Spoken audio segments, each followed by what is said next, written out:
Түндүк тиркемеси аркылуу санариптик документтерди колдонгондордун саны 350 миңге жетиптир. Бул тиркеме ишке киргенден бери жарандар тарабынан 1 миллиарддан ашык кайрылуулар түшкөн, натыйжада 1 миллиондон ашык кагаз үнөмдөлгөн. Негизи президент Садыр Жапаров блокнот, ручка, кагаз коротпой санарипке өткүлө деп өзүнүн такай алып жүргөн планшеттен мисал келтирген эле. Ар бириңердин алдыңарда тонналаган кагаздар жатат. Ручка, блокнотторду колдоносуңар. Мына менин алдымда эчтеке жок. Bir rучка кагаз колдонбой, блокнот колдонбой, монун ичине бардыгы батат. Тескерисинче компьютерге өткүлө да. Мына мен 1-июлдан баштап биз кагаз алып бербейбиз дегенбиз. Бирок дагы деле тилекке каршы көпчүлүк министрликтер, агенттиктер, баягы борбордук органдар бүгүнкү күнгө чейин ошо өтө албай атасыңар да электрондук өкмөткө. Документтерди санариптик түрдө алып жүрүү жарандарга да жаккан өңдөнөт. Алардын саны 350 миңге жетти. Санариптик өнүктүрүү министрлиги кайсы санариптик документтерди алып жүрүүгө болорун маалымдап келет. Алар паспорт, транспорт каражатын каттоо жөнүндө күбөлүк, айдоочулук күбөлүк, туулгандыгы тууралуу күбөлүк. Бул санариптик документтер министрлер кабинетинин токтомуна ылайык бардык ишкана мекемелерде юридикалык макамда кабыл алынууга тийиш.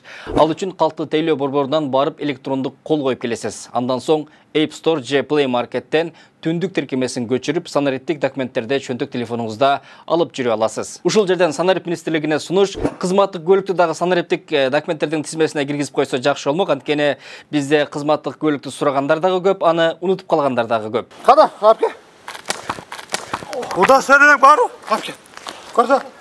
Удостоверение бар? Када? Мен эркин журналистмин. Удостоверение көрсөтүп коюңузчу. Удостоверение аласың? А? Не аласың? Жок, удостоверение сизге көрсөтпөйм. Неге? Начальствоға көрсөтөм. Мага көрсөтпөйсүзбү? Көрсөтпөйсүз.